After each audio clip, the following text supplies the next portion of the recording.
So for the next problem, under pa nilang composite wall. Sabi, a wall furnace is made up of inside layer of silica brick 120 mm thick covered with a layer of magnesite brick 240 mm thick. The temperatures at the inside surface of silica brick wall and outside the surface of magnesite brick wall are 725 degrees Celsius and 110 degrees Celsius respectively. The contact thermal resistance between the two walls at the interface is 0.035 degrees Celsius watts per unit wall area. If the thermal conductivities of silica and magnesite bricks are 1.7 watts per meter degree Celsius and 5.8 watts per meter degree Celsius, calculate the heat loss per unit area of walls. So, lagay tayo ng wall natin. Lagay tayo ng wall.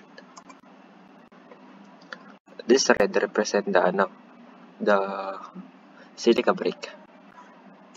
Then, this blue, color blue, represent the magnesite brick. So, ano yung So, mas makapal yung magnesite brick, no? Then, sa meron tayong 120 thick. 120. Tayong 120 mm. Tapos, meron tayong 240 mm for the silica brick. Then, yung 725 degrees Celsius nasa silica brick wall. So, meron tayong 725 degrees Celsius. Then, lumabas siya. Naging siyang 110 na lang dito sa kabila.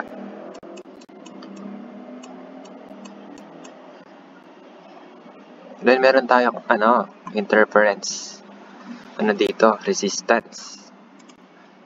So, dito, di ba, T1 siya dito. Then, pagdating na dito is T2 na siya. So, nagka-resistance ba dito? Nagka-resistance pa.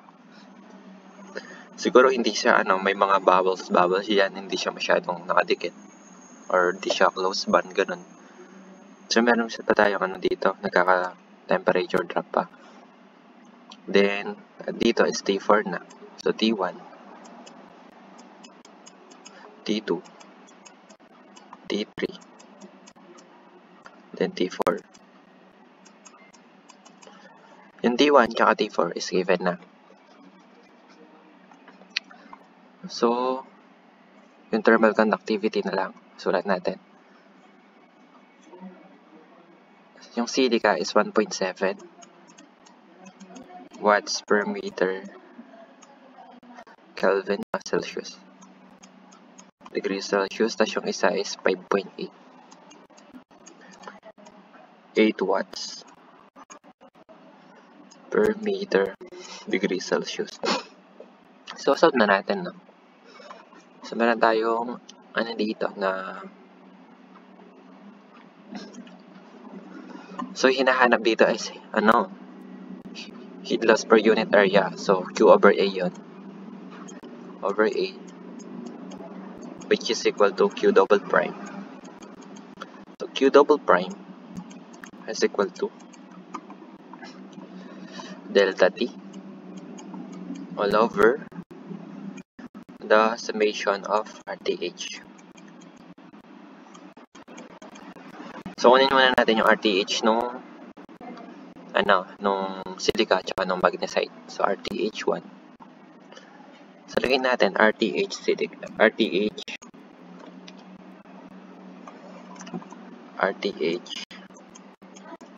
silica for S is equal to X. 120 mm yan. Hindi ko nalagay. 120 mm. So, 120 mm times 10 raised to negative 3 para ma-convert ng meters. 120 times 10 is negative 3 meters all over the thermal conductivity, which is 1.7 watts per meter degrees Celsius. So matitira dito is magiging angat to sa taas, diba? Magiging meter squared dyan. So RTH S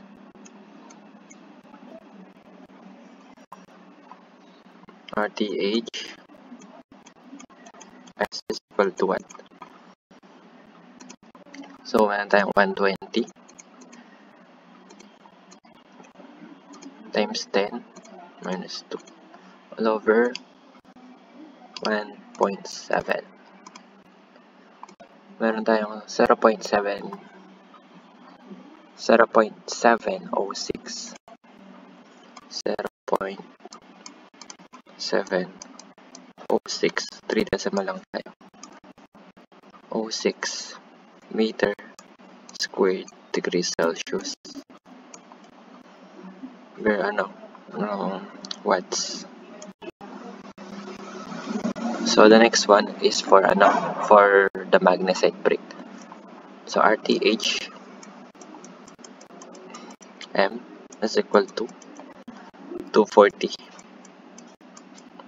times 10 is to negative 3. Ay, sorry, mali yung ko. Napindot ko kanina, naka-raise to negative 2 lang to. So dapat 3 siya. Meron tayong 0.071.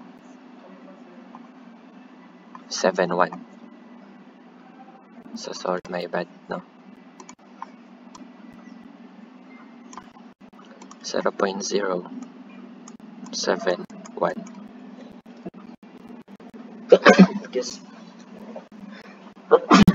Excuse.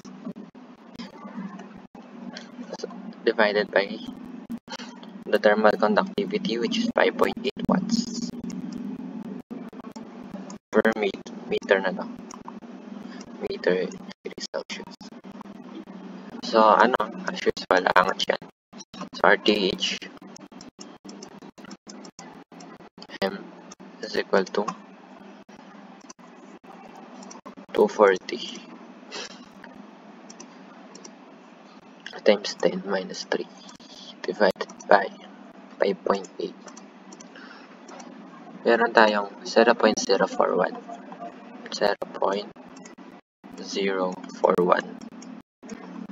meters squared per degree Celsius. So makukuha na natin yung heat transfer, heat loss per unit area. So Q double prime is equal to what? Delta T, which is 725 minus 110. 725 minus 10, 110 degrees Celsius divided by the summation of RTH, which is 0.071. 71 plus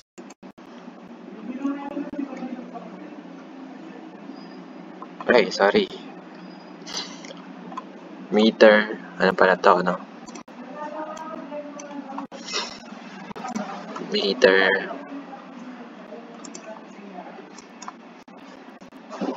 meter degree Celsius all over watts.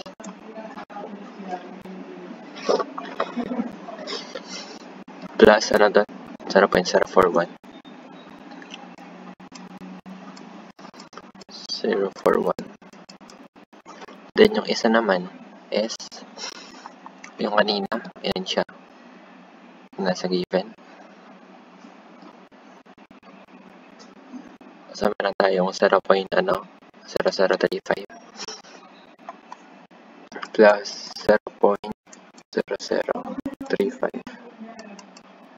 Unit? So, meron tayong meter squared degree Celsius. What's that, no?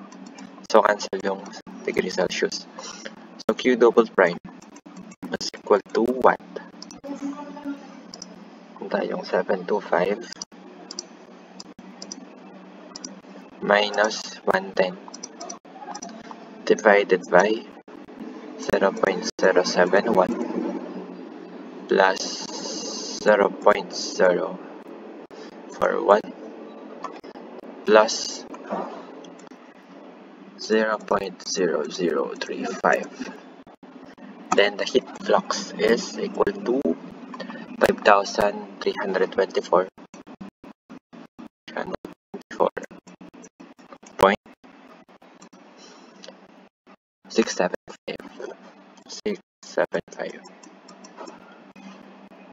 Watts per meter squared. So this is the answer for this problem, no?